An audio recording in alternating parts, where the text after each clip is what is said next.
à 4 millions d'euros. Le contrat va porter sur un montant de 85 millions d'euros et va être exécuté dans 36 mois pour permettre à l'entreprise matière de commencer son travail pour ces contrats. Une avance de démarrage est prévue. Elle tourne autour de 17 millions de dollars. Et c'est donc cela. Voilà, on a déjà les premières retombées. L'AFD, vous venez de les suivre en direct. Et puis on suivra également l'autre contrat qui sera signé en présence de 2 chefs d'État. Ce sera à l'hôtel Pullman en marge de ces forums économiques entre les entrepreneurs français et ceux congolais. Mais on rappelle qu'au niveau de l'INRB, il y a là deux contrats qui seront signés également. Les professeurs Mouyembe Tamfoum est là et toutes les équipes sont prêtes et attendent que le passage du président Emmanuel Macron pour cette brève cérémonie. Alors ici, on a vu tout à l'heure dans le couloir que les équipes sont déjà en alerte parce que les chronos y tournent. Hein. Les 2 chefs d'État ne vont pas manquer, d'ici quelques 10 minutes en tout cas, ils ne vont pas manquer de sortir de cette salle pour se présenter ici à la conférence des presse conjointes qui vont animer, et tout cela est à suivre en direct, en intégralité, en exclusivité sur la RTNC. Suivre en direct, en exclusivité sur la RTNC ici au Palais de la Nation. Il en sera de même à l'hôtel Pullman avec notre estimé confrère Robert Ndaye et toute l'équipe de la RTNC qui sont déjà là, et également à l'INRB avec notre estimé consoeur Françoise Bouela, avec toute l'équipe technique qui est déjà déployée. Grand rendez-vous de Macron à Kinshasa, couvert par la radio-télévision nationale congolaise. C'est aussi pour nous de manifester, de mettre en application ce nouveau concept, le nouveau concept du nouveau narratif, et rendre compte à la population de tout ce qui se passe. La RDC et la France partagent en commun l'usage de la langue française. Très chers téléspectateurs, nous sommes dans le cadre de la francophonie. Mais il est vraiment inconcevable, monsieur le président français, c'est vraiment inconcevable de voir une grande organisation comme la francophonie être dirigée par une Rwandaise, ancienne ministre des Affaires étrangères, qui a vu son pays changer de langue nationale, qui a quitté la langue, le français, pour faire de l'anglais la langue nationale. C'est inconcevable, monsieur le président français Emmanuel Macron. C'est également inconcevable de voir aujourd'hui la France intervenir auprès de l'Union européenne et faire sortir une bagatelle somme de plus de 25 millions d'euros pour financer le Rwanda afin qu'il se dote, il dote son armée d'un arsenal militaire voulu pendant cette période où la République démocratique du Congo est agressée par le même pays. Vous pouvez changer de méthode, M. Macron. Vous pouvez changer de méthode. Les Congolais n'ont pas besoin de cette France muette face à cette agression rwandaise. Les Congolais ont besoin de voir cette France qui partage en commun la langue française avec la République démocratique du Congo être ensemble, regarder dans la même direction pour financer des projets de développement. Nous avons besoin de cette France de François Mitterrand, comme nous l'avions dit, M. Hollande, M. Macron, qui a financé l'UNRB. Nous avons besoin de cette France de Giscard d'Estaing, qui avait envoyé des militaires français ici pour former des parachutistes ici, en face de l'aéroport de Ndjili. Nous avons d'une France qui est aux côtés des Congolais et qui accompagne le développement de la République démocratique du Congo. Tout n'est pas mauvais, surtout ce que la France fait. Au niveau de l'éducation, par exemple, il y a la formation professionnelle. La France, via le groupe de l'Agence française de développement, AFON. Au niveau militaire, la remise des prix de la cérémonie de fin des scolarités de l'école de commandement et d'état-major en République démocratique du Congo. Clôture de formation du deuxième bataillon Djingel des forces armées de la République démocratique du Congo. Les éléments français du Gabon FG aux côtés des écoles militaires spécifiques de FARDC. Cérémonie de remise de diplôme de première promotion de l'école de guerre à Kinshasa. Action de l'État en mer. La France soutient la formation du personnel engagé sur base de navale de Banana. Un bâtiment de la marine nationale française fait escale à Banana, inauguration de l'école de guerre à Kinshasa. Voilà, nous avons besoin de cette France qui accompagne la République démocratique du Congo dans son développement et non besoin d'une France qui influence l'Union européenne à débloquer une bagatelle somme de plus de 20 millions d'euros afin de financer l'armée rwandaise pendant cette période d'agression. Non, monsieur Macron. Quand vous allez parler, les Congolais n'attendent qu'une chose, condamner avec des mots très durs, l'agression rwandaise dont est victime la République démocratique du Congo. Nous avons besoin de cette France parce qu'il n'y a personne qui peut nous séparer. La RDC a choisi la France comme pays ami et frère et nous partageons en commun la langue française. C'est déjà beaucoup. C'est déjà beaucoup. Et accompagner la République démocratique du Congo, nous avons besoin de vous. À l'instar de toutes les nations à travers le monde, les Occidentaux, bien sûr, à l'instar des Nations Unies, à l'instar de la Belgique, qui a vu son roi venir ici en République démocratique du Congo et qui s'est prononcé clairement en rapport avec la situation sécuritaire qui traverse notre pays. Nous avons vraiment besoin de cette France et nous vous attendons fiévreusement. Nous vous attendons fiévreusement pour que vous puissiez prononcer des mots durs vis-à-vis du Rwanda parce que nous n'avons pas besoin de la guerre. Personne ne va séparer les Rwandais des Congolais. Nous avons une frontière commune. Les pays ne vont pas se déplacer, le peuple non plus ne veut pas se déplacer. Nous sommes appelés à vivre ensemble, mais il y a quelqu'un, un régime qui mène la vie dure aux Congolais, c'est le régime Kagame. Et vous avez besoin, nous avons besoin plutôt, M. Macron, de dire à Kagame de cesser de faire ce qu'il est en train de faire. Trop, c'est trop. Il y a un temps pour tout. Il y a vraiment un temps pour tout. Et le temps viendra où le Congo va cesser d'utiliser d'autres voies et passer par la force, ce qui n'est pas notre souhait, parce que les Rwandais, ce sont nos frères. Les Rwandais, c'est un pays, les Rwandais, c'est un pays voisin. Nous avons besoin de vivre en paix avec ce pays. Les armes doivent se taire. Godé Kabundi. Naba Rwandais tozana likambo te, kasi likambo ezali na régime ya Kagame. Nde likambo ya Rwanda. Très bien. Tosa kujila Blaise Bokokia, munofu mkujamba, wase te tubene ditunga dia Congo Démocratique, ne bene ditunga dia Rwanda. Kakwena mwanda na shumo tulibene mutumba bwalu baya kwamba se mwene mutumba mwanenu tujini cha kumvangana kibwalu kai bana bonsu ba mwene Kongo bari kunseka ni seka yonsu ya maloba mbinji le jiji dibuncha kwamba lel kuje mukalenga Emmanuel Macron bwase apatula numukana mwenda bwase ngalekeji jitunga ja Rwanda balekel wakumona mwakwele jitunga da Congo Démocratique mvita bwalu bwa jitunga da Congo Démocratique njitunga jikala na mabanshi ni byadi bintu mushindo jobikala bikenga jibu ni pinga na boku nkumfuisha bana bamwene Kongo bonso bikala balonda chondo mbishabala la RTNC bwase jitunga ja France njitunga jikala mu malanda makana ni majalama ni jitunga ya Congo Démocratique kubangila ku chikondo cha jipanda toni lelo bwachin bwalu bwase wewe musangana kuji ben ditunga dia France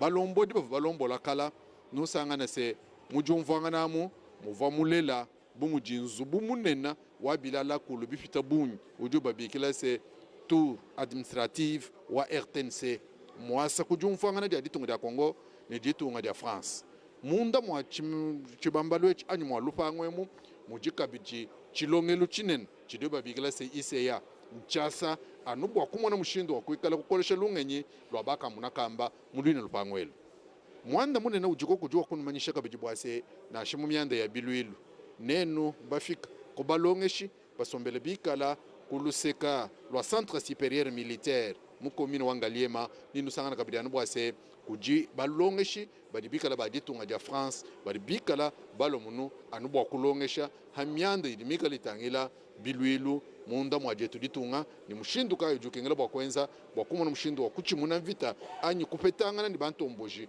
kumanya mushindu kayo jukengela bwa kwenza bwa se kubere lubilu we mufika mwabu de bigala se chez nusana kabide se mumwaba uji aba bakulumpa ba myande ya biluilu ba ya muntu emu bwa kuye kukolesha lungenyi nusanga se mujika biji anubobo aba baditunga ja France ne ba matunga makwabo bari bikala muntu emu bwa kumona mushindu wa kwenza bwa kufila ngenyi ne kumanya nchinchi chikena mwa kwenza mbwa kuleshi patoka bwa se jumfanga panga chwa ditunga ja Congo Démocratique ne ditunga ja France jijenda byakana kako ikajiu kaji anu Emmanuel Macron yeya kuvumuso kutoa byanza munsebela bwachin bwalbwa ukava mujinga bwa kulonda meya mwambula kayemba Paul Kagame uva muikala kai mwenda kamuyibina bya mabanji kadi muikala ujinga mwakupa ula bya kuluseka est waditunga kunoru Kivu Sud Kivu ni Ituri byonso ebi paji ubi paula ki ufanishe ko dibena ko babenda bena ko babenda habamba nito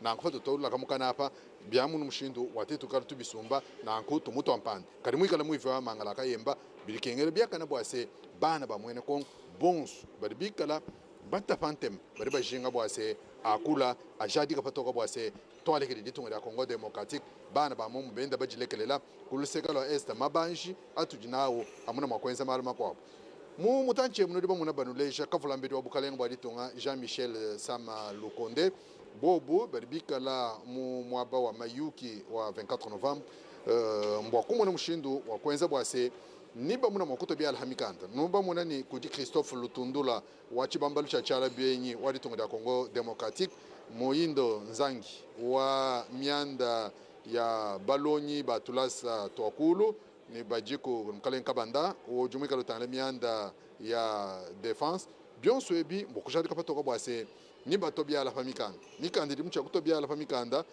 ku mutanchi wa jibeu ni tumanyi mwakuimanya bwase nchini china chidibubambilangana nchini china chidibubika la batobya la famikanda bineyi mpamianda ilimika la itangila jenza janjilani amianda ilimika litangila biluilwani pamianda ilimika litangila ni Emmanuel Macron bakaji pakufweka bwakulo kuimana kukatanda ka bukalenga bwakumona mushindo wa kwakula bwakuleshi patoka bwase mu chitupa cha jibechi point de presse anyi muyuki wa chimpi wa banfumu ababiji babakujika nkonko kudi bakamuna kamba bajitungira Congo Democratique bamatunga makwabu ni bwakumanyese nchini chichikala chimona mushindo wa kupitakana wetu Blaise Boko Kiasanza.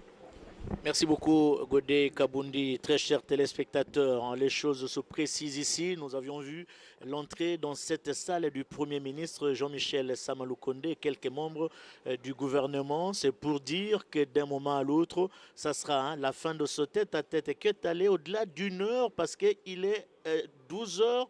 11h, pardon, 44 minutes. Les deux chefs d'État sont entrés au niveau du salon des ambassadeurs à 10h35 minutes. Donc, ils sont au-delà d'une heure comme temps prévu pour ce tête-à-tête. Donc, il y a de quoi que les deux personnalités puissent se parler des choses sérieuses qui concernent les deux nations. Très chers téléspectateurs, nous sommes donc ici au niveau du Palais de la Nation pour cette retransmission en direct. De moment à l'autre, président Félix-Antoine Tshisekedi Tshilombo et Emmanuel Macron vont rejoindre toute cette délégation, tant d'hommes politiques français que congolais et une grande partie de la presse, tant nationale qu'internationale, ici au niveau de cette grande salle du congrès du Palais de la Nation. Je le rappelle, c'est ici, un certain 30 juin de 1960, la RDC accéda à sa souveraineté nationale et internationale. À partir de cette salle, le roi Baudouin Ier avait fait le déplacement de Kinshasa pour cette importante cérémonie qui est restée dans la mémoire des uns et des autres. Emmanuel Macron est à la tête d'un pays et qui a une superficie de plus quel est le chiffre? Voilà, plus de 551 000 km² avec une population estimée à plus de 66 millions d'habitants.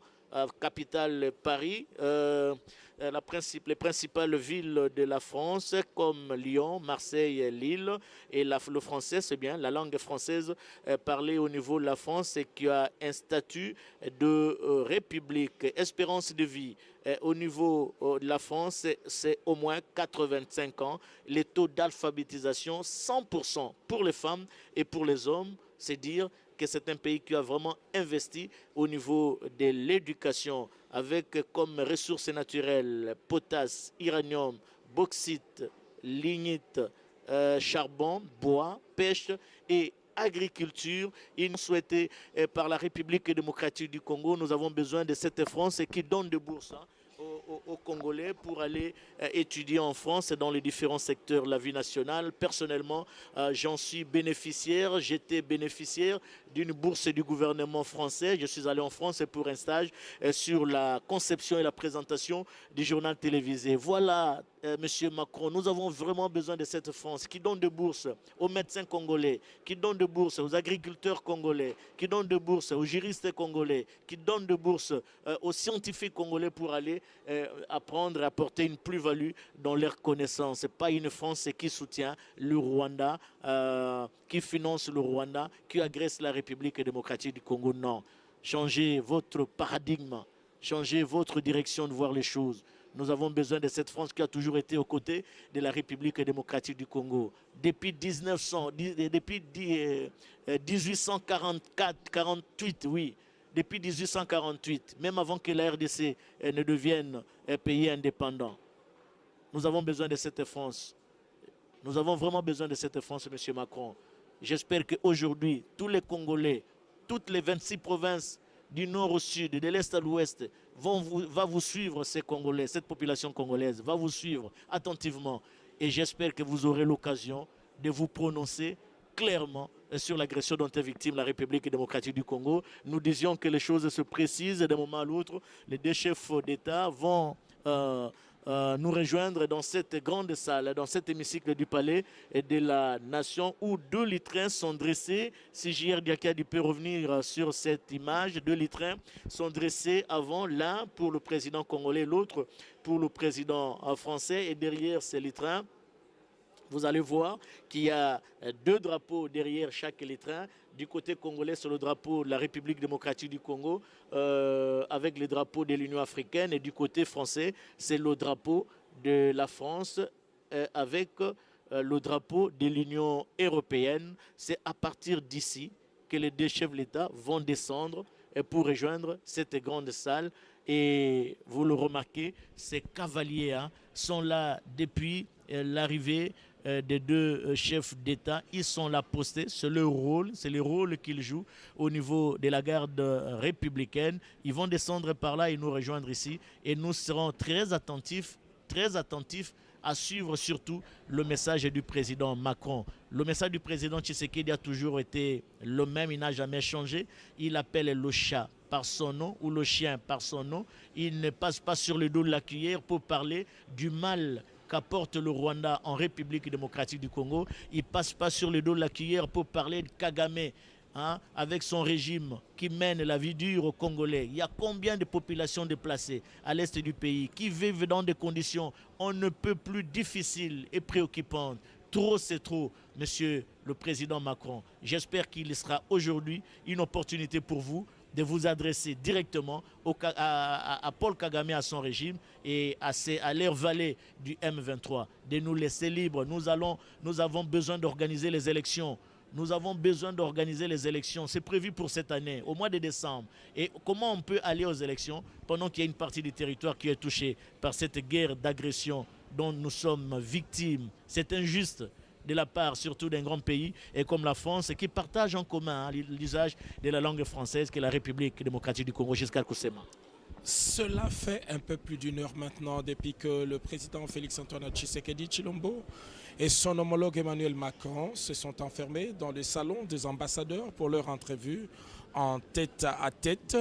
Et d'ici quelques instants, les 2 chefs d'État vont sortir de cette salle et se présenter ici dans la salle des congrès pour leur conférence de presse.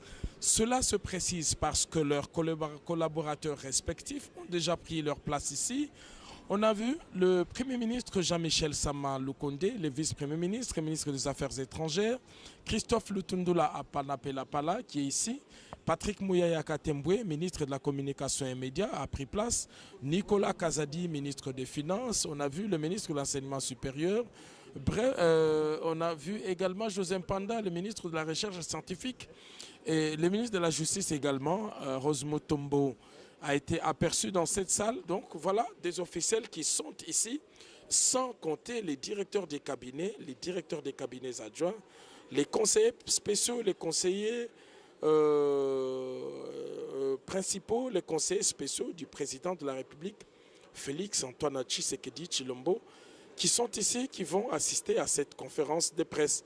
La presse nationale est également ici, la cellule de communication a accrédité une quarantaine de journalistes, comme l'ont fait les Français également, pour respecter la parité, une quarantaine aussi.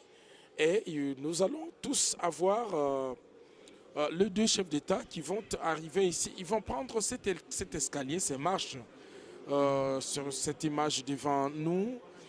Ils vont se présenter ici. Il y a plusieurs points d'attente. On l'a dit ici, en matière de sécurité, en matière de développement, en matière de la recherche, en matière des investissements.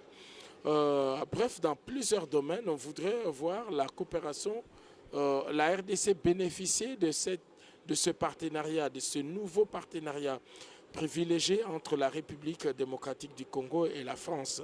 Mais il y a aussi cette lutte contre le réchauffement climatique dont la RDC est une solution, on l'appelle pays solution.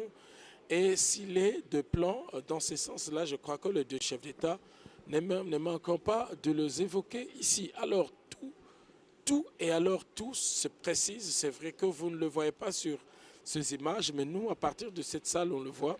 Les deux chefs d'État s'apprêtent à sortir. Ils vont prendre le couloir et se présenter ici devant la salle du congrès du Palais de la Nation. C'est le lieu qui a été choisi pour cette conférence de presse.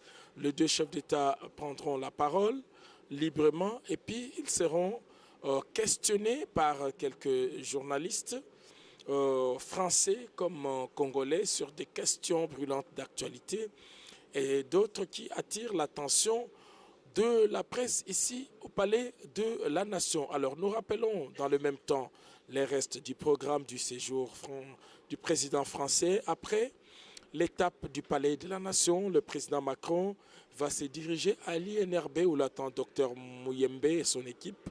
Il y a également une brève cérémonie, mais très symbolique, et également la signature de deux importants accords. Après cette deuxième étape viendra la participation de deux chefs d'État au forum économique qui a lieu en ces moments à l'hôtel Pullman de Kinshasa. Dans la soirée, il y a également un programme très chargé pour le président français. Il est attendu à l'Institut français où il rencontrera des acteurs culturels, quelques artistes également. Il va s'offrir une balade dans Kinshasa, Kinshasa by night. Il veut voir à quoi ressemble Kinshasa la nuit avant de prendre son Airbus présidentiel pour Paris qu'il atteindra à partir de l'aéroport d'Orly. Voilà ce qu'on a comme programme pour l'instant. Nous sommes donc ici, les deux chefs d'État ont mis un peu plus d'une heure en tout cas, un peu plus d'une heure. Ils sont entrés à 10h35 et bientôt dans 5 minutes, il sera midi. Donc il y a presque une demi-heure déjà depuis qu'ils prolongent leur entrevue. C'est dire toute l'importance, eux qui n'ont besoin ni d'un assistant, encore moins d'un traducteur. Ils sont là tous les deux. Ils parlent franchement et sincèrement d'égal à égal entre deux chefs d'État et ils nous le diront ici devant la presse. Blaise Bokokia. Nous attendons, chers téléspectateurs, les déclarations du président français Emmanuel Macron et la déclaration également du président congolais Félix Antoine Tshisekedi Tshilombo qui doit être l'homme également le plus heureux, même si c'est dans des circonstances tout à fait particulières, dans un contexte particulier. Mais Félix Antoine Tshisekedi Tshilombo, depuis son accession à la magistrature suprême, il mène une diplomatie qui a convaincu tout le monde. Il porte haut la voix de la République démocratique du Congo dans les concerts des nations, et pour le peu de temps qu'il est à la tête de ce pays, on voit presque tout le monde qui défile en République démocratique du Congo. C'est pour dire que la diplomatie congolaise se porte bien, pour ne pas dire se porte très très bien.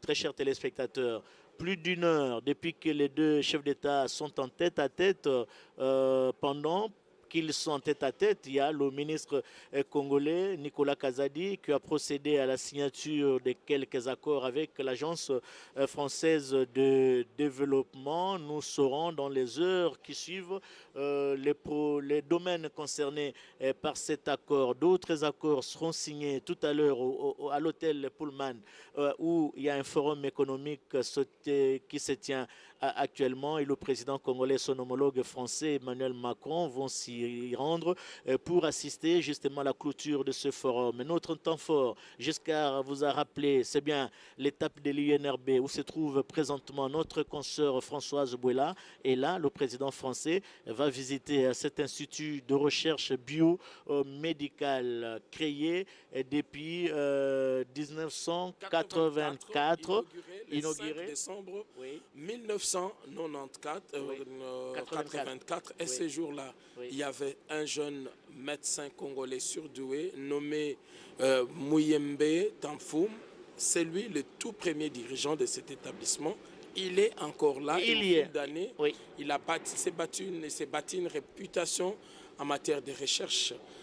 C'est lui le grand épidémiologue. C'est lui l'homme d'Ebola. Il a découvert d'Ebola. Il a soigné Ebola à plusieurs épisodes en République démocratique du Congo. Et sa réputation a traversé toutes les frontières. Et aujourd'hui, c'est un citoyen du monde parce que toutes les fois que cette épidémie sévit, on fait appel à lui. Il est là, il a bien maintenu, en tout cas, c'est très propre lorsque vous y allez. Il y a même des travaux de réhabilitation qui viennent d'être effectués. Je crois que c'est à cette occasion que le président français va s'y rendre. Oui, il y va parce qu'il y a également un apport français. Je crois que ça, c'était le fruit d'une coopération avec le Japon, avec plusieurs autres États. Mais aujourd'hui, la France va y apporter une nouvelle touche avec 2 accords. Nous n'allons pas en dire plus pour ne pas vider les contenus des propos. Françoise Bouela nous le dira. La Boaki qui se trouve déjà sur place. Oui. Et donc, il y a la France qui s'ajoute et c'est toute la fierté, l'INRB de Kinshasa qui est une référence en matière de recherche biomédicale qui sera renforcée aujourd'hui. Et on va voir ces 2 photos. J'aimerais bien voir ces 2 photos. Muyembe, le 4 décembre 1984, avec François Mitterrand. Oui. Aujourd'hui, au même endroit, oui. Muyembe Tamfoum, avec Emmanuel Macron, qui est né presque en ces années-là, oui. Et qui est là pour le compte de la République française. Et le protocole, nous le disons, a insisté, il y aura une photo, rien que avec les 2 personnalités. Regardez ce plan. Merci beaucoup, J.R. Diakadi. Il y a le Premier ministre Jean-Michel Samalou Kondé qui échange avec le ministre des Affaires étrangères, le vice-premier ministre en charge des Affaires étrangères, Christophe Lutundula. Et à ses côtés, il y a le ministre de la Défense et Nicolas Kazadi qui suit. Et enfin, Mwindo Nzangi, je crois la chaise qui est vide sera... la chaise de Patrick Mouyaki aussi dans la salle. Non, il est derrière avec le ministre de la Recherche scientifique. Voilà, ce sont des officiels congolais qui sont déjà là. Et derrière, il y a les cabinets, les membres du cabinet du président de la République. Les choses se précisent d'un moment à l'autre. Les 2 chefs d'État vont descendre dans cette salle. Nous allons suivre attentivement les déclarations de l'un et de l'autre. Tout à l'heure, on parlait de l'UNRB. Voilà, ils sont là. Ils sont sortis du salon des ambassadeurs. Il est exactement midi. Les 2 chefs d'État viennent de terminer leur entrevue en tête-à-tête. Ils ont mis 1h30. En tout cas, ils sont entrés à 10h35. C'est presque 1h30 d'entrevue en tête-à-tête. Et le voilà qui prennent les couloirs qui mènent vers cette salle de congrès Blaise Bokokia où les 2 chefs d'État vont devoir se présenter devant la presse et répondre aux préoccupations des chevaliers de la plume. J'aime beaucoup l'analyse du langage et la sociologie de la communication. Regardez, ils sont très détendus. Ils sont très détendus l'un et l'autre et ils échangent. J'aime bien cette image. J'espère que c'est... Ils ont eu même moins de temps parce qu'ils continuent encore leur entrevue.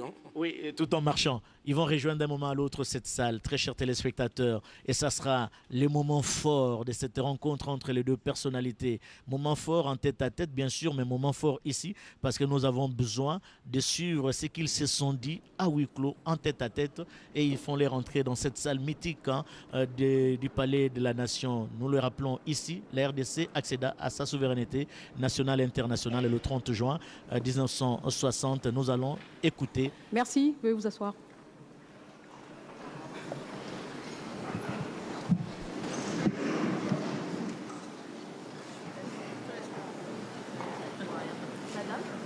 Vous allez rester ici tout le long. Juste pour savoir. Parce que là, on voit. S'il vous plaît, s'il vous plaît.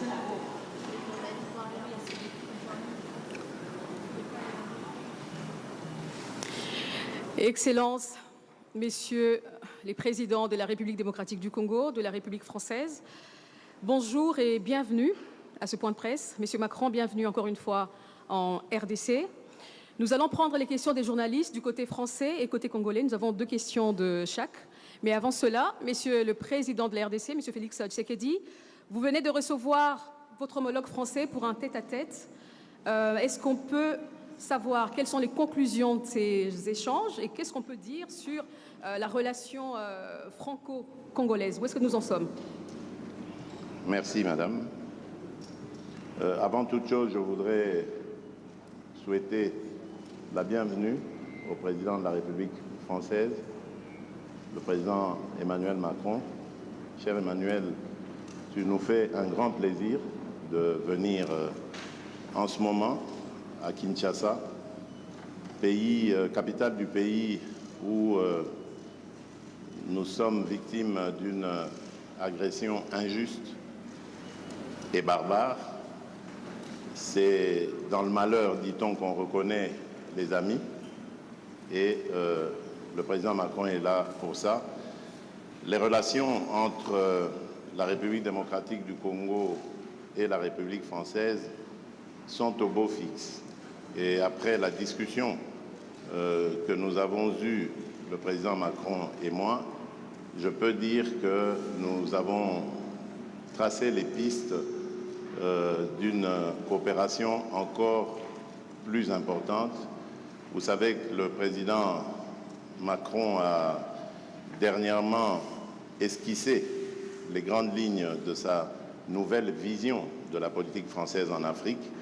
Je l'ai encouragé à ce sujet parce que j'estime que la France-Afrique est dépassée et que si la France veut être aujourd'hui en compétition avec tous les autres partenaires de l'Afrique, elle doit se mettre au diapason, évidemment, de la politique africaine par rapport, évidemment, à ce que les peuples africains veulent et de la manière dont les peuples africains regardent désormais les partenaires de coopération au développement avec qui ils sont en contact.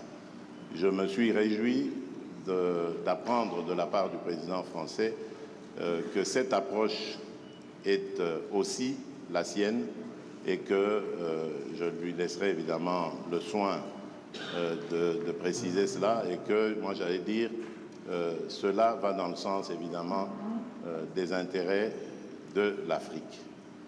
Pour ce qui est de ce que j'ai évoqué en entrée en matière, c'est-à-dire cette agression injuste et barbare, comme vous le savez, il y a eu un mini-sommet à Addis Abeba récemment, au cours duquel nous avons désigné le président João Lourenço de l'Angola, ainsi que le facilitateur désigné par la communauté d'Afrique de l'Est, l'ancien président kényan, Uhuru Kenyatta.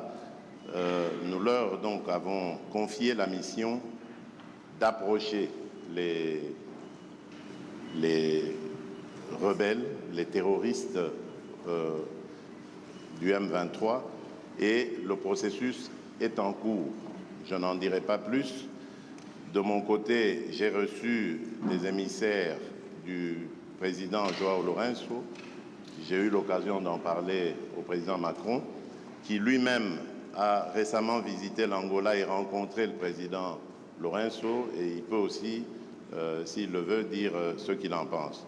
Moi, je reste, comme vous le savez, toujours sur ma position. Je demande à voir, parce que nous ne sommes pas au premier processus prêt. Les cessez-le-feu, nous les avons déjà décidés depuis le processus de Nairobi. Ensuite, il y a eu celui de Luanda, où il y a eu encore un cessez-le-feu, plus un calendrier qui commençait le 25. Après le cessez-le-feu, il y avait le retrait jusqu'au 15 janvier et puis ensuite le cantonnement. Rien de tout cela n'a été fait. Nous demandons à voir. Nous donnons la chance à la paix, car comme je vous l'ai dit, ma présidence, elle est destinée plutôt à favoriser la cordiale entente entre les peuples, à commencer par les peuples des pays voisins.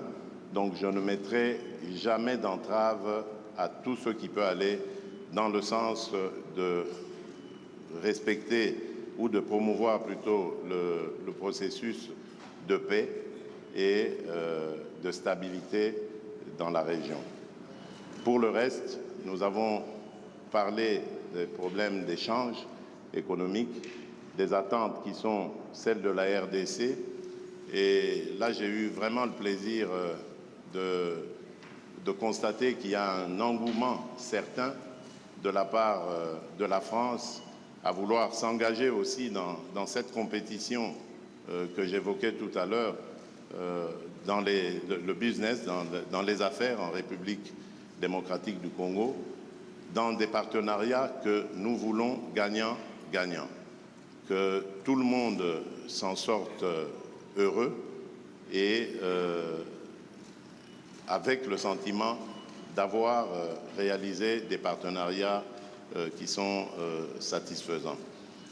Nous avons évoqué également le problème des forêts. Il revient d'ailleurs de Libreville, où il a participé au sommet One Forest Summit.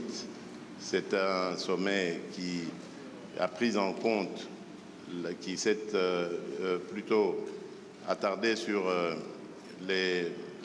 la forêt tropicale, la forêt du bassin du Congo, qui, comme vous le savez, aujourd'hui est le premier poumon de l'humanité et un atout formidable pour la lutte que nous menons tous contre le réchauffement climatique. Là aussi, nous avons développé une série d'idées et nous sommes arrivés aussi à des conclusions de partenariat importants pour à la fois mettre en avant cet atout considérable qu'est la forêt, mais également comment, par la transformation sur place, la transformation locale, nous pouvons créer de la richesse et des emplois. Bref, une dynamique économique qui peut être favorable à nos pays. Là aussi, la France accepte de s'impliquer et de nous suivre. C'est une très bonne chose. Enfin, les minerais stratégiques, nous les avons évoqués. La France veut faire partie du débat.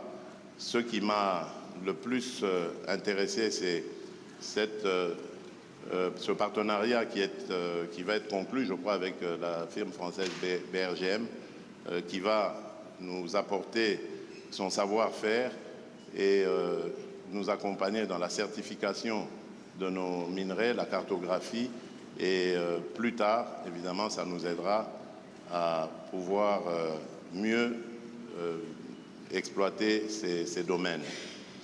Donc voilà en bref ce que nous avons passé comme sujet. Et je peux dire en conclusion que la France revient en force en République démocratique du Congo. Nous espérons simplement que cela n'est pas juste un feu de paille et que ce sera vraiment un vrai départ à nouveau, parce que le président a fait d'ailleurs le constat qu'il n'y a pas beaucoup de firmes françaises en République démocratique du Congo en particulier, mais même aussi en Afrique en général, et qu'il serait temps que la France redevienne encore plus présente. Ce sera tant mieux pour nos relations, tant mieux pour les affaires, tant mieux pour l'emploi. Voilà, mesdames et messieurs, ce que je peux dire en substance, en attendant évidemment les questions des journalistes. Merci, Monsieur le Président. Merci beaucoup. Monsieur le Président Macron, c'est votre première visite officielle en République démocratique du Congo, le plus grand pays de la francophonie. Mais vous arrivez quand même à un moment assez particulier où il y a une dégradation de la situation sécuritaire dans la partie est du pays. Quel serait votre premier message au peuple congolais qui vous suit en ce moment, pour ne pas dire celle de l'Est en particulier? Merci beaucoup, Madame. Monsieur le Président, cher Félix, Monsieur le Premier ministre, Mesdames et Messieurs les ministres, Mesdames et Messieurs les parlementaires, ambassadeurs, chers amis. D'abord, je veux dire combien je suis heureux d'être aujourd'hui pour ma première visite, en effet, en République démocratique du Congo, dans cette salle historique pour l'histoire de votre nation. Et après avoir accueilli comme invité d'honneur le Président, en particulier au Forum sur la paix en 2019, puis retrouvé lors du sommet sur le financement des économies en 2021, il était grand temps que, à mon tour, je vienne. Alors cette visite est la dernière étape, le point d'orgue en quelque sorte d'une tournée de 4 jours qui m'a conduit de Libreville à Luanda puis Brazzaville jusqu'à vous, Kinshasa. Et c'est ici en effet que se jouent nombre de combats du siècle, y compris ceux que nous avons portés ces derniers jours, celui pour la forêt et justement ce trésor du bassin du fleuve Congo. Alors cette visite, vous l'évoquiez à l'instant, arrive à un moment particulier pour la République démocratique du Congo et j'en mesure toute la gravité. Elle intervient à un moment, vous l'avez dit, Président, où une région, un peuple, un pays, vit le nouvel acte d'une tragédie qui, depuis près de 30 ans, ne s'est jamais vraiment éteinte. Des centaines de milliers de Congolais revivent le cauchemar de la guerre, de la fuite, du dénuement absolu. Une ville, Goma, est à nouveau sous la menace d'une rébellion qui emprunte de nouveaux acronymes, aujourd'hui le M23, mais dont le visage et les soutiens extérieurs et l'agenda sont connus. La France ne s'est jamais résignée à une soi-disant fatalité de l'histoire et à ce que l'horreur de la guerre puisse se répéter. Parce que la guerre qui revient, c'est ajouter des morts aux morts et des drames aux drames. Et en disant cela aujourd'hui, je veux également pleinement mesurer le poids de l'histoire, les drames qui se sont joués dans votre pays, les crises et guerres précédentes, qui nécessiteront que la justice pour le temps présent et la justice pour les crimes passés puissent passer. Face à une histoire dont le nombre de victimes équivaut à celui des guerres mondiales que nous avons vécues, la France ne prétend pas, et je ne prétends pas avoir seule une solution. La solution est dans un réveil collectif, dans la prise de conscience qui se joue ici, qui est l'affaire de tous et de toute la région. Et aux crimes et aux tragédies qui se déroulent sous nos yeux, nous ne devons pas ajouter l'oubli et l'abandon. Alors je souhaite aujourd'hui que la France reste fidèle à son rôle d'allié indéfectible de la RDC pour défendre son intégrité et sa souveraineté. La République démocratique du Congo ne doit pas être un butin de guerre. Le pillage à ciel ouvert de la République démocratique du Congo doit cesser. Ni pillage, ni balkanisation, ni guerre.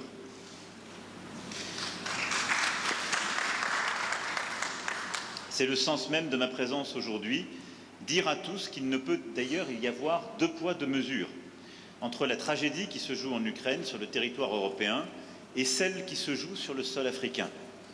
Et la solidarité ne saurait être à géométrie variable. Et à cet égard, je veux vous saluer, Monsieur le Président, pour la clarté de vos expressions et de vos votes à l'Assemblée générale des Nations unies quand il s'est agi de condamner l'agression russe et de défendre le droit international. Vous méritez la même clarté. Nous avons, au cours des derniers jours, écouté des acteurs humanitaires congolais et internationaux engagés sur le terrain. C'est la première réponse de court terme. Nous avons entendu leur alarme face au dramatique manque de moyens qui se profilent sur le terrain et les situations extrêmes qui sont à nouveau vécues par nombre de vos compatriotes. C'est pour cette raison que la France sera le premier État à répondre à l'initiative de l'Union européenne, annoncée ce matin même, de mettre en place un pont aérien humanitaire à destination de Goma. Nous allons débloquer une contribution immédiate de 34 millions d'euros d'aide humanitaire, laquelle s'ajoutera au montant de près de 50 millions annoncés par l'Union européenne. Nous nous tenons également à la disposition de l'Union européenne pour fournir des moyens de transport, civils ou militaires, et pour procéder à leur acheminement. Je veux ici remercier le commissaire européen Lenarčič d'avoir amorcé cette solidarité européenne qui se concrétisera dans les jours qui viennent par l'acheminement de plusieurs tonnes de matériel humanitaire au profit des populations déplacées dans la région de Goma et dans toutes les régions qui ont été affectées par ces mouvements rebelles et ces groupes terroristes.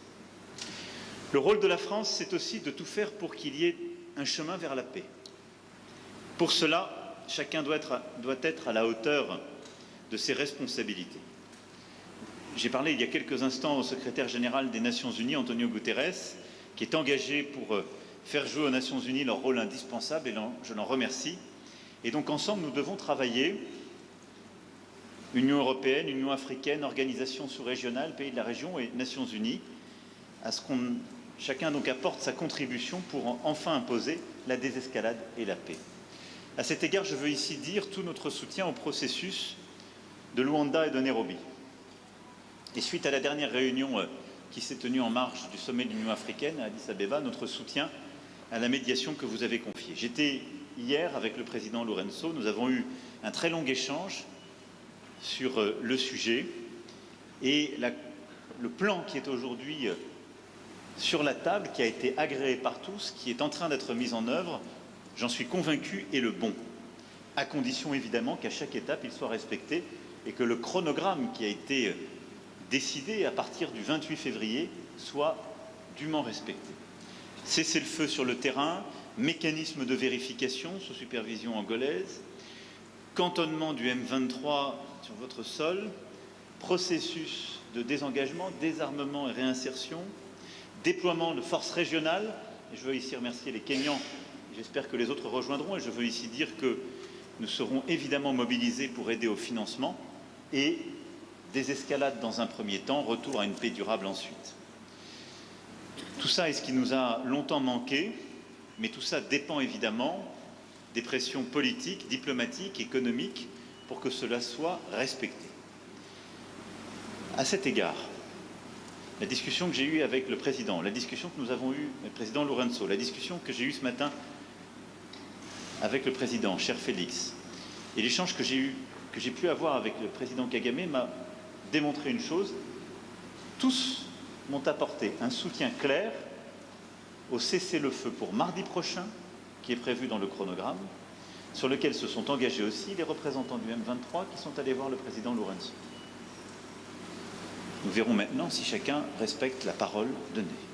Mais si je dois retenir un seul motif d'optimisme, c'est que tous mes interlocuteurs adhèrent à ce plan porté par l'Angola, le Kenya, le Burundi, et je salue, cher Félix, le courage qui est le vôtre de donner une chance à ce plan et à la paix, avec une exigence légitime, c'est que tous ceux qui s'y engagent respectent la parole donnée, les rendez-vous, les dates et l'effectivité des choix pris, des promesses tenues. Il nous revient d'être collectivement à vos côtés pour faire la démonstration que ce choix est le bon. Ceux qui s'en éloigneront auront une responsabilité écrasante et s'exposeront à la sanction de l'histoire. Et dans une région où la France a su regarder en face son propre passé, nous savons combien ce poids de la sanction de l'histoire peut être accablant. Je le disais en ouverture de mon propos, cette visite en un moment de gravité est aussi une visite d'amitié, d'espoir, et le président l'a évoqué à l'instant. Et c'est un espoir légitime parce que vous êtes un grand pays, et nos deux pays ont en quelque sorte en commun aussi de voir grand.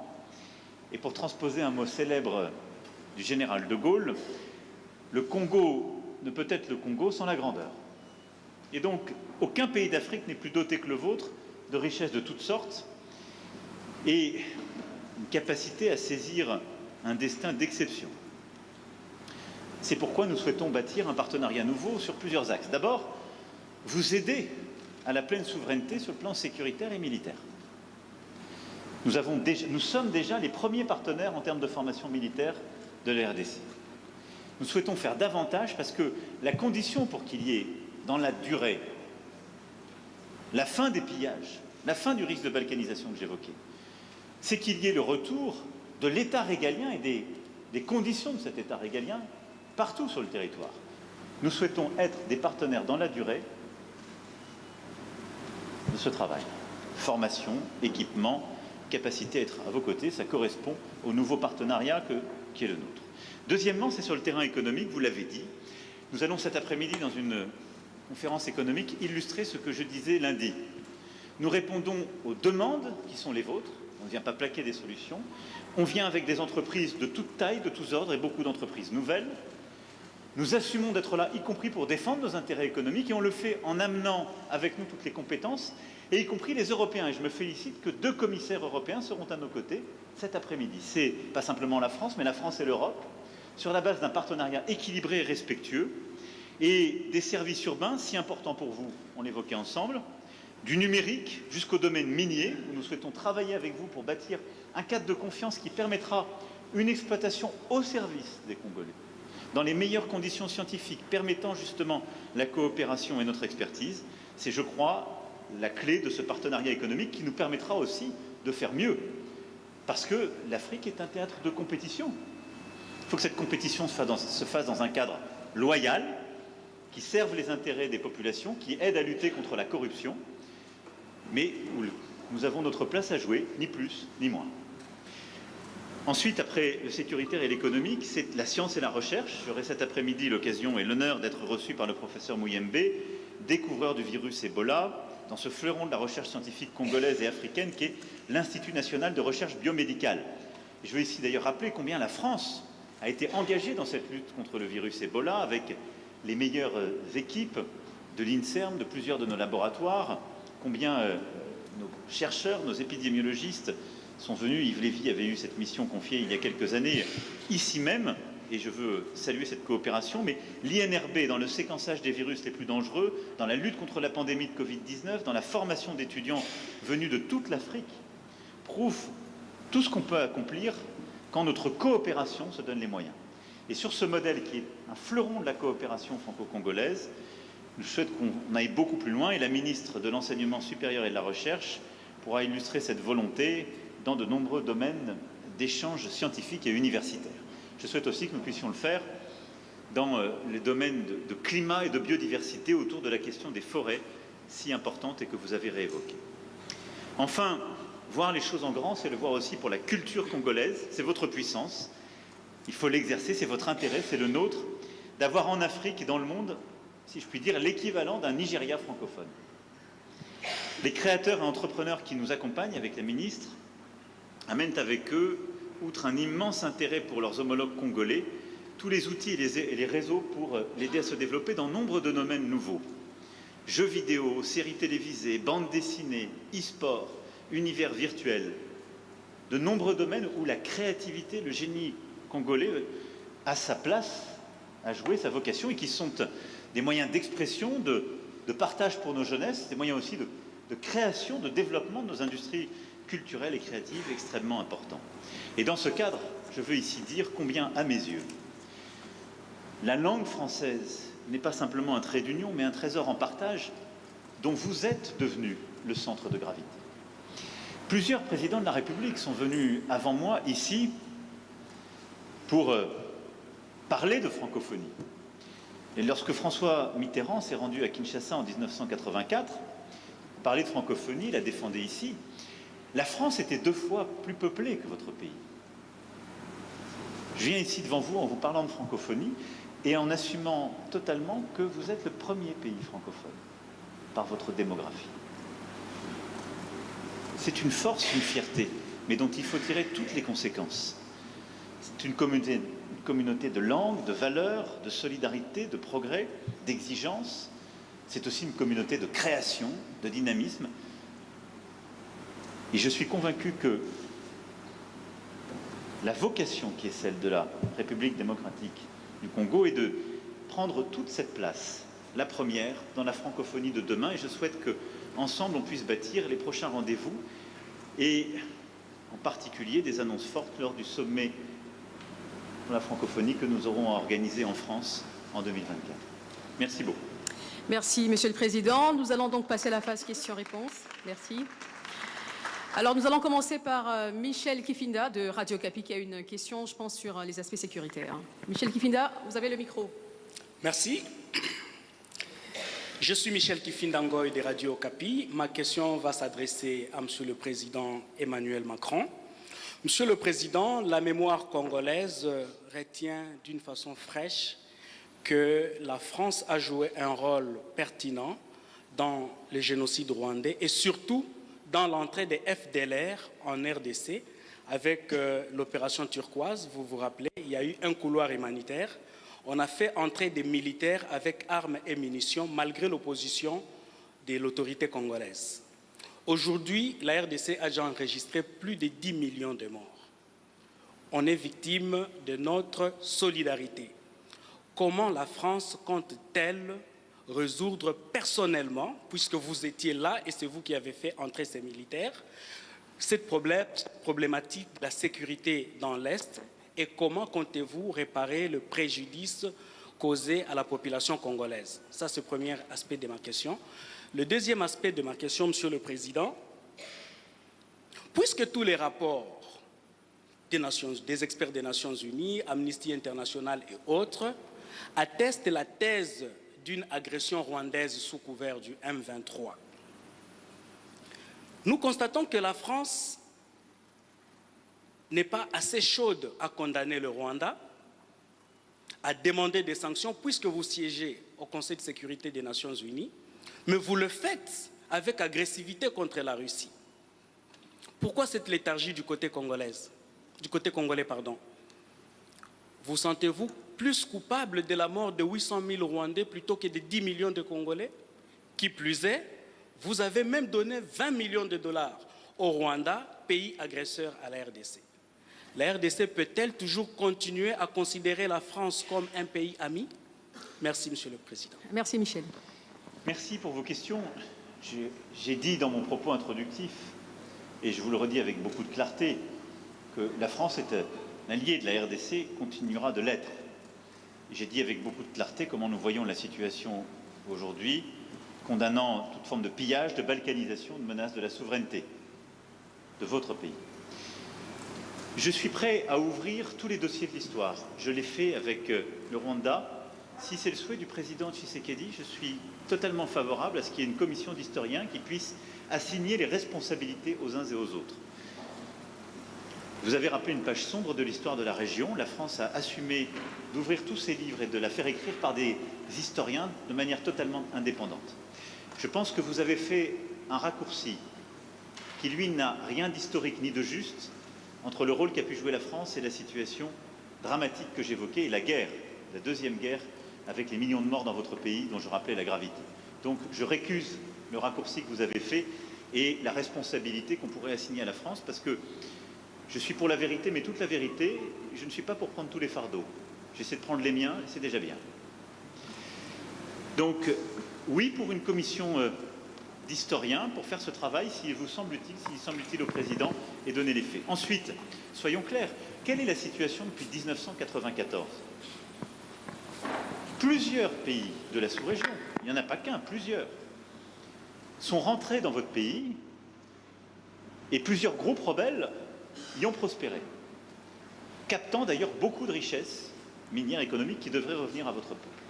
Et depuis 1994, et ce n'est pas la faute de la France, pardon de le dire dans des termes aussi crus, vous n'avez pas été capable de restaurer la souveraineté, ni militaire, ni sécuritaire, ni administrative de votre pays. C'est aussi une réalité. Il ne faut pas chercher des coupables à l'extérieur de cette affaire.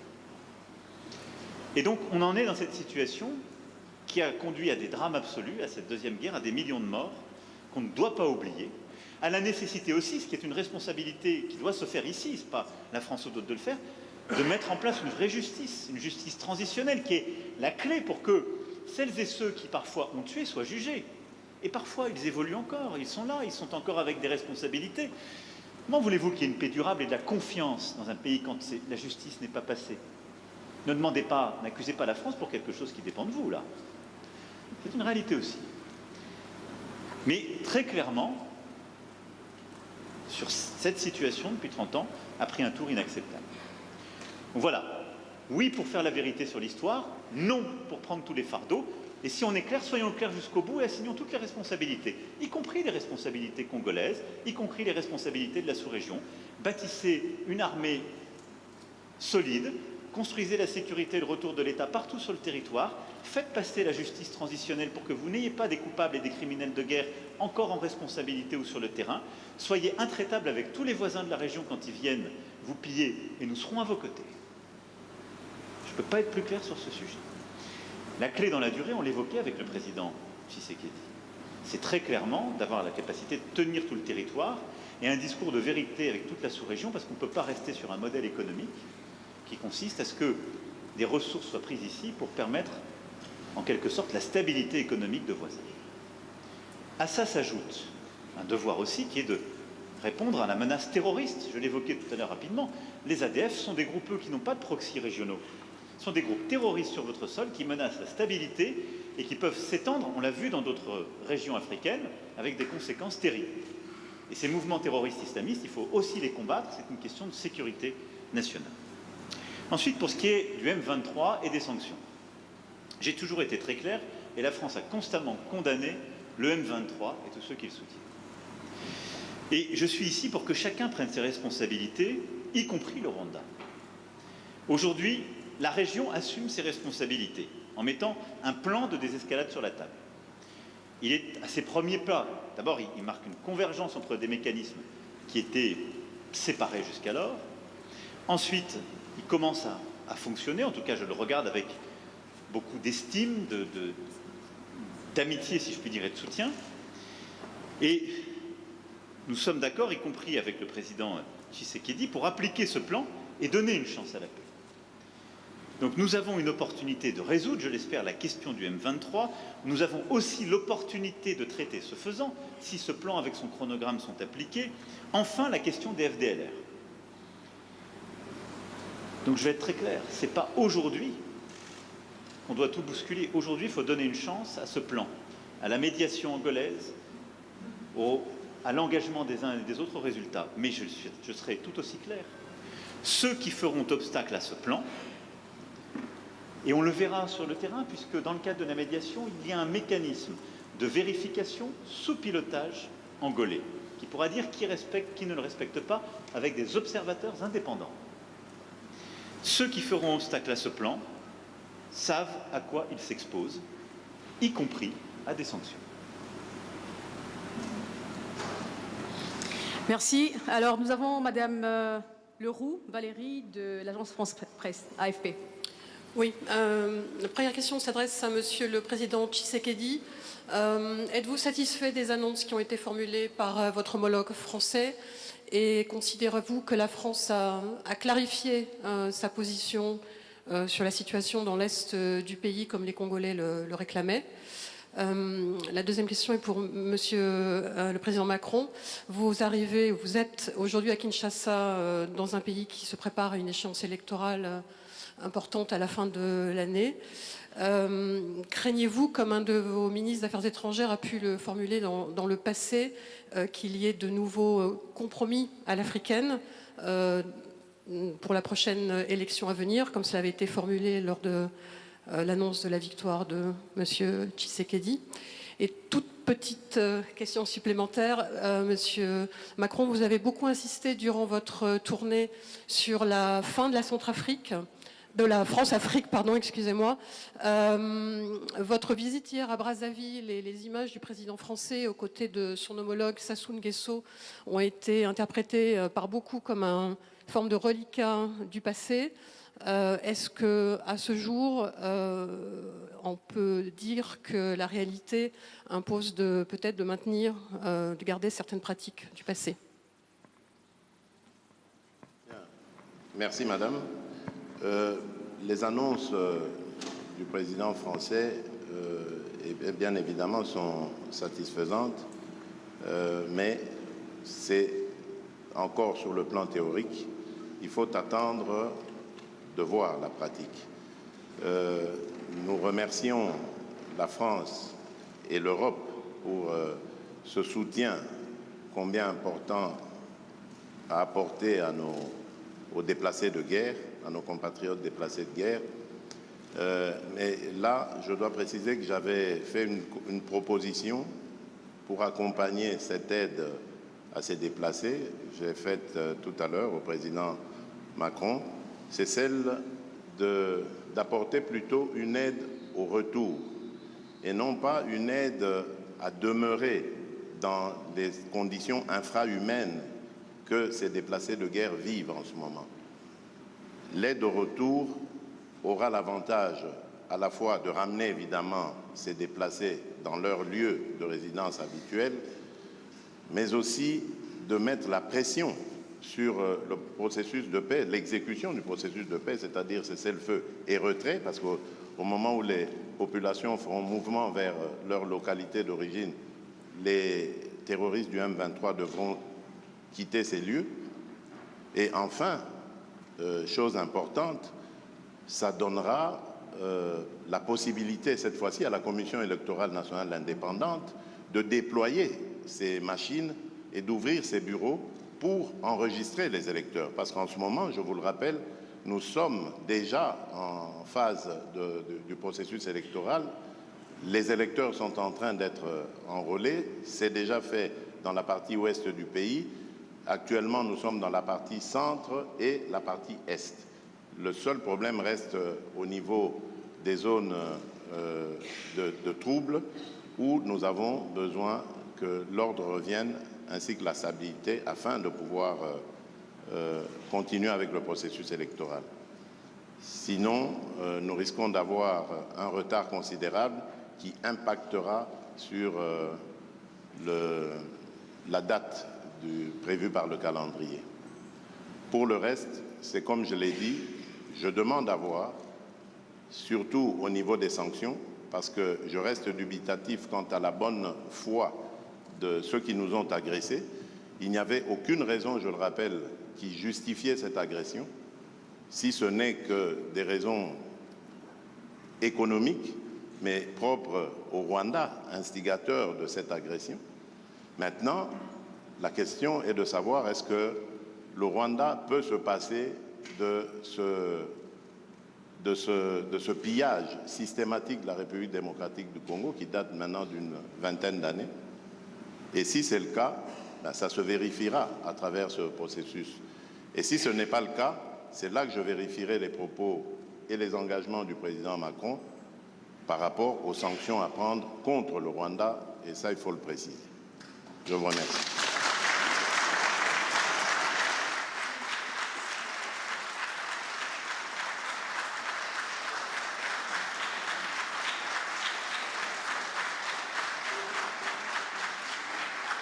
Alors, il y avait une partie de la question qui était adressée au président Macron. Alors, je veux d'abord peut-être dire très clairement que j'ai expliqué la position de la France. Nous avons pris des engagements humanitaires et politiques très clairs, y compris d'ailleurs sécuritaires. Mais ce n'est pas la France qui apportera la solution.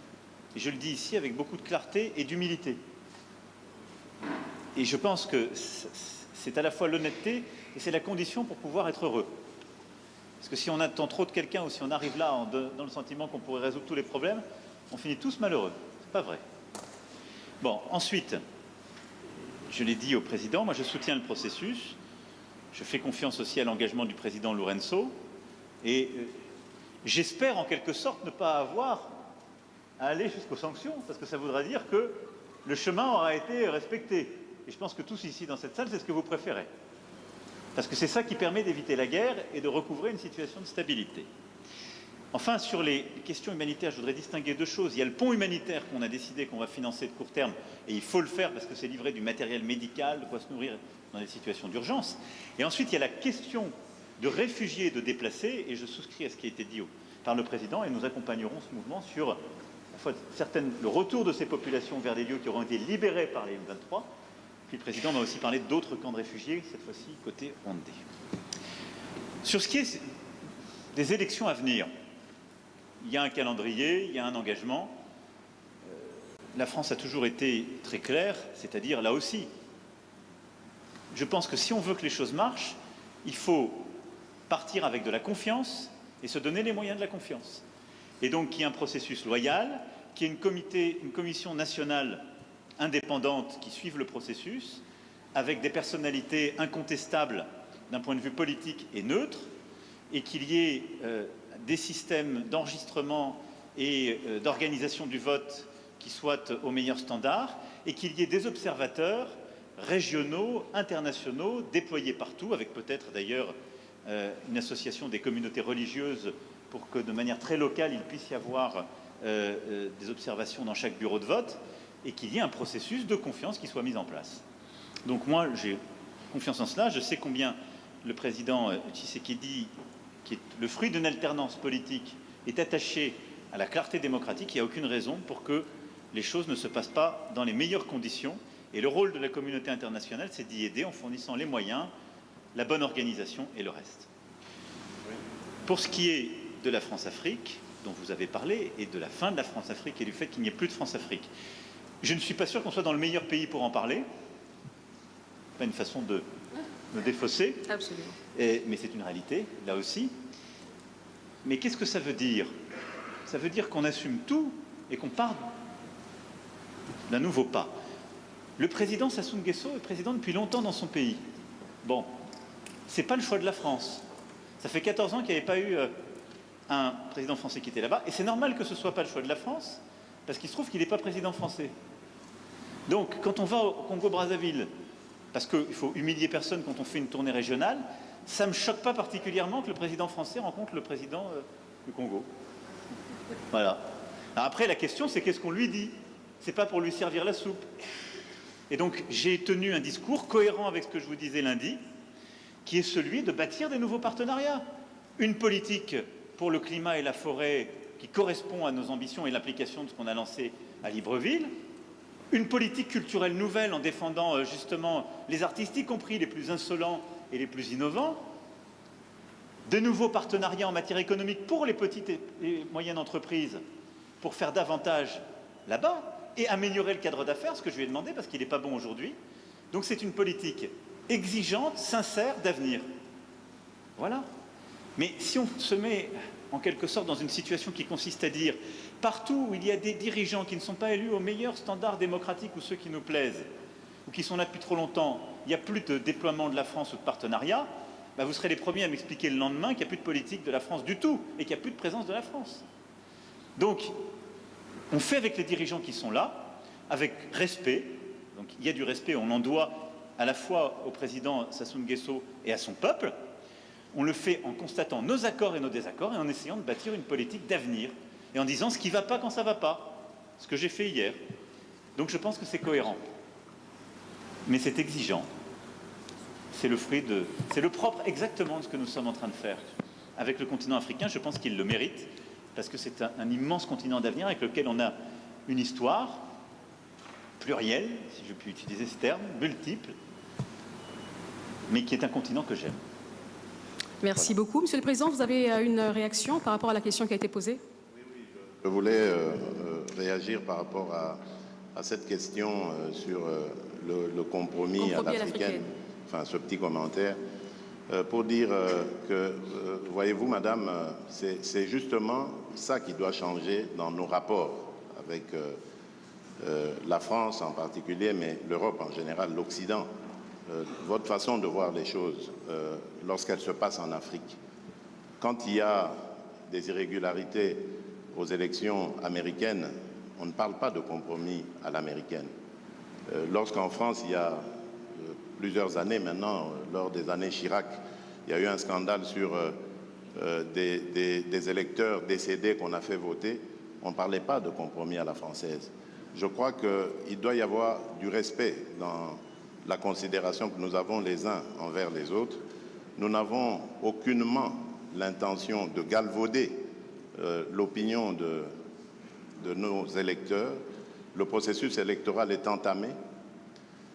Nous avons tiré suffisamment la sonnette d'alarme pour dire que s'il y a risque de dérapage, ce n'est pas à cause des autorités du pays ni des responsables de la CENI, c'est simplement dû au fait que nous sommes un pays agressé par le Rwanda, l'agression à laquelle d'ailleurs a fait suite un déplacement massif de population, d'électeurs, qui pouvaient être en ce moment en train d'être enrôlés, mais qui malheureusement ne peuvent pas à cause du fait qu'ils sont loin de leur base.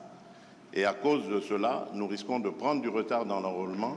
Et s'il y a retard dans l'enrôlement, il y aura retard dans le vote de la loi sur la répartition des sièges, parce que c'est très important, c'est en juin qu'elle doit intervenir, pour que nous puissions ensuite aller sur un processus électoral crédible. Sans cela, jusqu'à ce stade, je ne sais pas comment nous allons nous y prendre. Est-ce qu'il faut stopper le processus d'enrôlement des électeurs en attendant que la paix revienne, avec le risque que cela impacte sur le respect du calendrier, ou faut-il continuer le processus en ne prenant pas en compte les populations nombreuses de déplacés de guerre? C'est ça qui peut poser problème. Et si demain, nous allons aux élections dans des conditions difficiles, vous parlerez de compromis à l'africaine, alors qu'aujourd'hui, ces mêmes Africains sont en train d'attirer votre attention sur cette ignoble et injuste agression due au fait du Rwanda et demandons même des sanctions, personne n'en parle. Voilà ce que je voulais apporter comme précision pour dire, ça aussi, ça doit changer dans la manière de coopérer avec la France et l'Europe.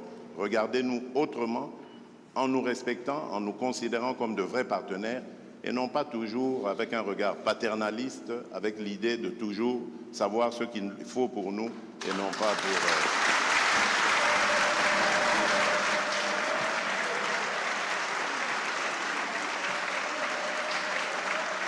Voilà, merci.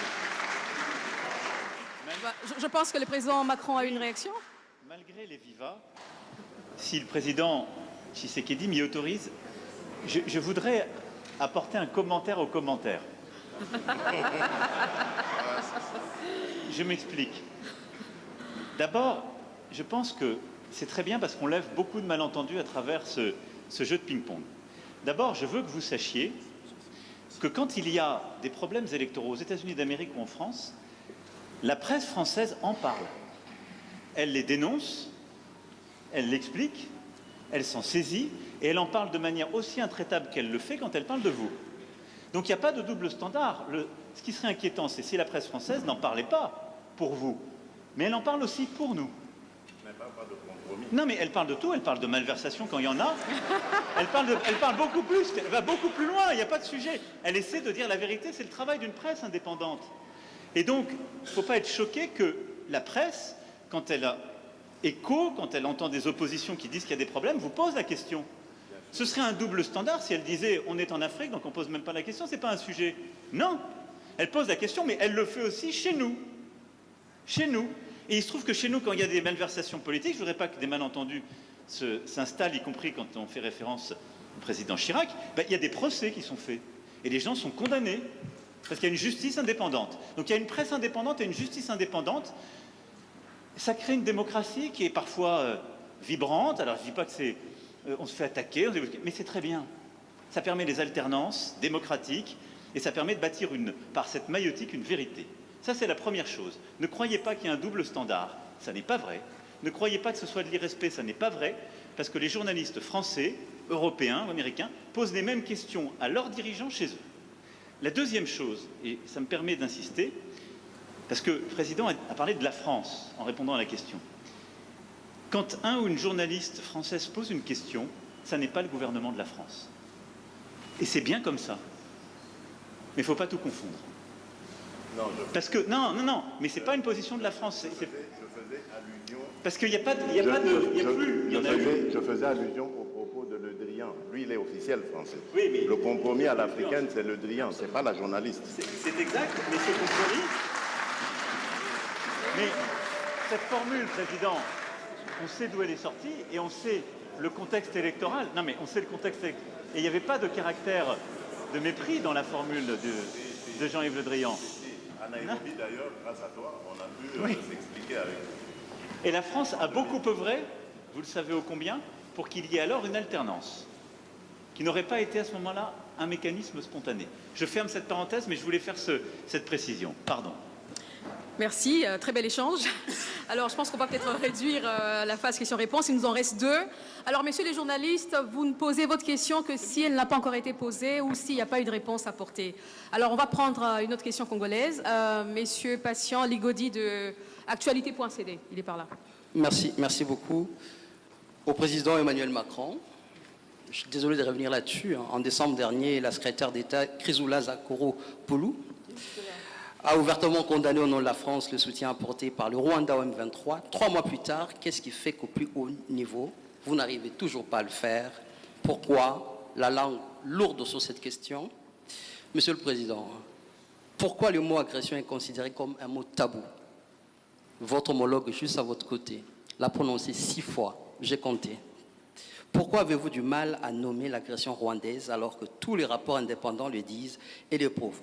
Vous avez tout à l'heure parlé des discours de vérité. Alors le peuple congolais voudrait également entendre cette vérité de votre bouche, l'agression rwandaise. Au président Tshisekedi, Excellence, n'avez-vous pas l'impression d'être pris au piège par l'EAC et à tous ces processus? 3 calendriers de retrait, toujours rien. Comment sortir de ces pièges alors que le mandat offensif de la force régionale est bien clair? Merci. Je commence Être pris au piège, je ne pense pas. D'abord, lorsque la République démocratique du Congo a décidé d'adhérer à l'EAC, ce n'était pas pour des problèmes sécuritaires. Au contraire, c'était pour des problèmes d'avantages douaniers. Je vous rappelle ici que la majeure partie de nos compatriotes vivant à l'Est, les opérateurs économiques, j'entends, et même bien d'autres dans d'autres secteurs, travaillent souvent avec les pays d'Afrique de l'Est. Et lorsqu'il y a importation de denrées de tout genre, c'est par les ports de Mombasa et de Dar es Salaam principalement que cela vient. Et donc, nos opérateurs économiques n'étaient pas dans les mêmes conditions de concurrence que leurs homologues des pays voisins. Et ça avait un impact négatif pour notre économie parce qu'ils étaient obligés à ce moment-là de migrer vers ces pays, de vivre là-bas et donc de faire gagner plus de ressources à ces pays-là qu'à la République démocratique du Congo. Donc ça, ce n'est que pour l'aspect économique. Il y en a bien d'autres qui ont milité à ce que nous prenions la décision d'adhérer à cette communauté. Et puis, vu la taille de la République démocratique du Congo qui se situe au centre de l'Afrique, ça aurait été une opportunité formidable, surtout en ce qui concerne aujourd'hui la zone de libre-échange continentale, l'intégration de l'Afrique. Ça aurait été une opportunité formidable d'adhérer, et ça l'est, c'est une opportunité formidable parce que ça nous permet d'être au cœur de tous ces échanges entre l'océan Indien et l'océan Pacifique. Donc il faut regarder notre adhésion à la communauté d'Afrique de l'Est de cette manière-là. Malheureusement, entre-temps, par accident ou par velléité hégémoniste ou de pillage de nos ressources, le Rwanda nous fait la guerre, mais cela ne doit pas remettre en cause toute la raison d'être de notre adhésion dans cette communauté. Alors, maintenant, lorsque vous me parlez de piège, je ne suis pas d'accord avec ça. Parce que d'abord, les forces kenyanes se sont déployées comme elles s'étaient engagées de le faire. C'est le cas aujourd'hui. La difficulté, et j'en conviens avec vous, lorsque vous parlez de sorte d'attitude bizarre de la part de la communauté de l'Afrique de l'Est, la difficulté aujourd'hui, c'est de passer à la contrainte, comme ça avait été le cas. Mais vous savez, la contrainte, c'est la guerre. La guerre, on sait quand on la commence, on ne sait pas quand on la termine. Vous avez plusieurs exemples dans le monde aujourd'hui. Et je crois que ces pays veulent donner la chance à la paix, mais alors jusqu'au bout. Et c'est notre cas aussi, nous, République démocratique du Congo, qui sommes les plus concernés par cette agression. Parce qu'à cause de cette agression, nous sommes obligés aujourd'hui de consacrer nos ressources à renforcer les capacités de notre armée, alors qu'on pouvait continuer avec notre programme de développement local des 145 territoires, avec le financement de la gratuité de l'enseignement, avec le financement de la gratuité et de la couverture santé universelle. Donc voilà, je peux continuer comme ça, des tas de projets sur lesquels nous étions engagés et que nous sommes maintenant obligés d'arrêter parce qu'il faut se consacrer à la sécurisation de nos populations et de notre territoire. Et donc, c'est d'abord l'affaire des Congolais avant d'être celle de nos voisins. Nos voisins viennent en aide à ce que nous recouvrions la paix et j'espère qu'ils auront raison. Ils veulent donner une chance à la paix, c'est normal, parce qu'ils pensent qu'engager des ressources à vouloir faire la guerre, c'est des dépenses, beaucoup de dépenses, et même au bout du compte, on n'est pas sûr du résultat. Donc, donnons d'abord une chance à la paix, et je suis d'accord avec ces pays voisins, et ensuite, nous verrons. Mais comme je l'ai dit, moi, je reste vigilant, parce que dubitatif, compte tenu de ce que je sais des velléités rwandaises, et compte tenu de ce que je sais de leurs engagements pris jusqu'ici, qui n'ont jamais d'ailleurs été respectés. Voilà. Pour ce qui est de votre question, j'ai été très clair sur la condamnation du M23 et de tous ceux qui le soutiennent, et le Rwanda. Bien sûr. Donc, je ne peux pas être plus clair que ça. Après, ce n'est pas une question de dénonciation. Je l'ai fait, nous l'avons fait depuis des mois. Parler d'agression, on l'a fait par des groupes. Des groupes qui sont d'ailleurs des groupes incluant aussi des Congolais. Vous le savez comme moi. Donc ça ne serait pas une agression d'une puissance extérieure. Ils sont soutenus par plusieurs puissances extérieures dans une logique de prédation, mais ces groupes ont aussi des ressortissants qui sont votre pays. C'est une réalité. Bon. Donc, je l'ai condamné, et on peut parler tout à fait d'agression, j'ai aucun problème, de tous ces groupes, y compris des ADF et autres. Et la France est un soutien et un allié de la RDC contre à la fois ces pillages, cette volonté de balkanisation. La question qu'il y a derrière ce que vous me demandez, c'est de savoir si on veut passer un cran supplémentaire, elle est tout de suite aux sanctions. J'ai répondu de manière très claire tout à l'heure. Nous dénonçons, nous condamnons, nous accompagnons le processus de médiation régionale, mais au moment où, pour la première fois depuis des mois, alors que jusqu'alors ces processus avaient été mis en échec par des refus de délivrer des visas pour permettre, par exemple, au M23 de bouger. Ça a été fait, ils ont pu aller à Luanda. Il y a un processus qui avance. On a un rendez-vous mardi. Je serai intempestif à vous dire il faut tout de suite sanctionner. Donc je vous l'ai dit, moi, je fais confiance à ce processus parce que je pense qu'on peut se faire plaisir, on peut faire de l'escalade de tribunes ici devant vous. Mais demain, c'est quoi l'alternative au plan de paix régional? C'est la guerre. Est-ce que je souhaite la guerre pour vous? Non. Donc je souhaite défendre ce plan de paix régional qui me paraît sérieux, crédible et qui engage toutes les forces de la région. Parce que je n'ai pas trouvé de solution plus intelligente et plus crédible. Et donc dans ce cadre, je préfère faire confiance avec exigence, dire ce que nous attendons du Rwanda et des autres voisins, c'est de s'engager et de respecter les rendez-vous qu'ils se donnent, sous la supervision des médiateurs. Et s'ils ne respectent pas, alors oui, il doit y avoir des sanctions. Je vous le dis très clairement. Mais au bon moment et en fonction du processus qui a été décidé par votre président et ses homologues à Addis Abeba et qui est sous cette médiation angolaise. Alors la dernière question est de Madame Méral Christelle de France Télévisions. Bonjour, Christelle Méral, donc France Télévisions. La question s'adresse au président français. Monsieur Macron, vous, après plusieurs jours en Afrique, vous rentrez donc demain matin en France. Le pays, mardi, pourrait être bloqué en raison de la réforme des retraites. Alors, est-ce que vous ne redoutez pas que le blocage s'installe? Et puis, si la réforme devait rester très impopulaire, est-ce que vous ne craignez pas que l'on vous reproche de ne pas être à l'écoute des Français? Vous comprendrez bien que j'ai déjà fait plusieurs commentaires sur cette réforme des retraites, qui a fait partie de mon engagement présidentiel. Et je ne vais pas, depuis ici, compte tenu des sujets qu'on est en train d'évoquer, de la lourdeur de l'actualité, de l'importance stratégique de cette tournée en Afrique, faire de nouveaux commentaires sur les commentaires. Je n'ai pas grand-chose de neuf à dire. Donc, ce qui m'importe, c'est surtout d'expliquer à nos compatriotes l'importance, en effet, dans un moment comme le nôtre, de passer 4 jours en Afrique, dans cette région qui est une région où une partie de notre histoire aussi s'est jouée. On était à Brazzaville hier, qui était la capitale de la France libre, où il y a une partie de notre passé, mais surtout beaucoup de notre avenir, sur le plan climatique, sur le plan de la biodiversité, culturelle, linguistique, mais aussi sécuritaire. Et donc, je pense que c'est important, le président de la République française, que les ministres compétents puissent se déployer, y compris dans ces moments-là, pour porter la voix de la France, agir. Et tout n'est pas suspendu à une seule chose, et tout ne doit pas l'être. Mais ça reste la préoccupation majeure des Français. Nous continuons à avancer, mais vous avez compris que je ne ferai pas davantage de commentaires sur la vie politique française, ici, depuis Kinshasa, à la fois parce que je n'ai pas grand-chose à dire, et ensuite par respect pour nos amis, compte tenu de ce qu'ils sont en train de vivre. Et vous avez raison. Je voulais simplement vous dire qu'on est ensemble.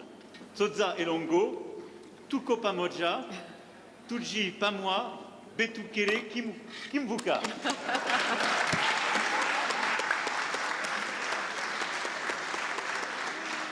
Merci beaucoup, Vos Excellences, Monsieur le Président de la RDC de la France, de vous être prêtés à ce jeu de questions-réponses. Merci à tous. Restez assis, s'il vous plaît.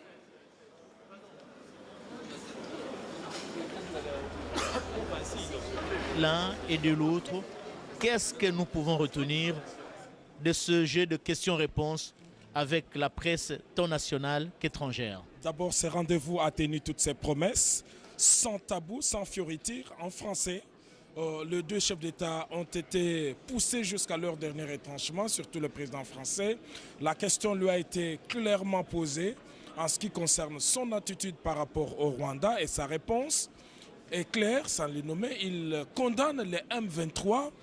Il a dit que ces mouvements ont du soutien extérieur qu'il condamne, sans les Rwandais. Par contre, il a cité le président Kagame lorsqu'il dit qu'il a, après l'entretien qu'il a eu avec tous ses homologues, y compris les présidents rwandais, il y a un cessez-le-feu le mardi. Bon, il faut comprendre qu'on est en diplomatie, donc ça signifie qu'il reconnaît que ce pays a une responsabilité dans ce qui se passe en République démocratique du Congo, et il y est revenu plusieurs fois.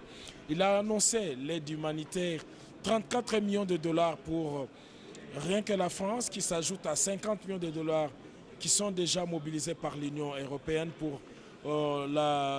venir en aide aux déplacés.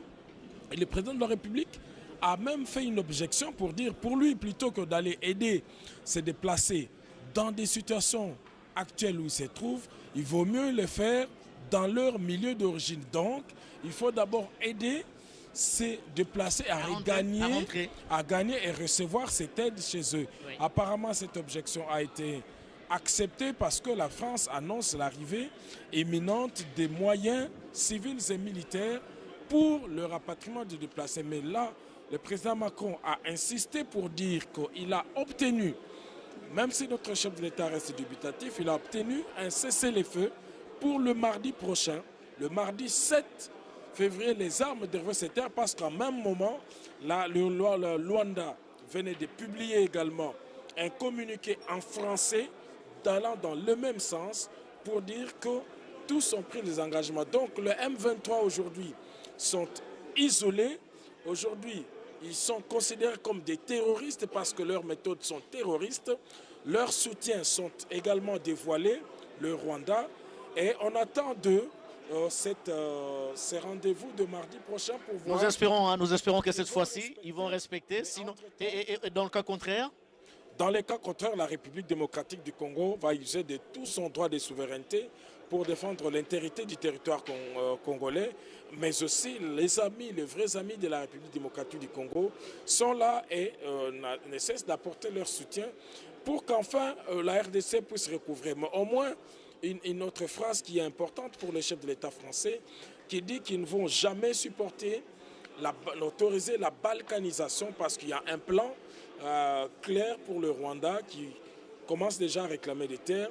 Ni les pillages, ni la balkanisation de la République démocratique du Congo ne seront tolérés et supportés par la France. Après ici, après le Palais de la Nation? Après le Palais de la Nation, c'est l'UNRB, oui. Mais les deux chefs d'État vont encore poursuivre leurs échanges parce qu'il y a des moments de convivialité. Maintenant, ce midi, c'est la pause café. Oui. Donc, ils sont encore dans le palais ici pour quelques moments de convivialité avant que l'escorte présidentielle ne prenne la direction de l'INRB où le président Macron a prononcé des aimables mots pour Dr Moyembe Tamfoum qui est attendu. Et après l'INRB sera le tour Hôtel Pullman du Forum économique. Là également, il y a quelques accords importants qui vont être signés entre la République démocratique du Congo et la France pour marquer ce nouveau départ d'un nouveau partenariat équilibré. Merci, merci, merci très chers téléspectateurs, merci Giscard Koussema. INRB, Françoise Bouela sera là. à l'hôtel Pullman, c'est Robert Ndaye. La RTNC est au rendez-vous. Couverture médiatique et retransmission directe de tous ces rendez-vous. Merci, à tout à l'heure.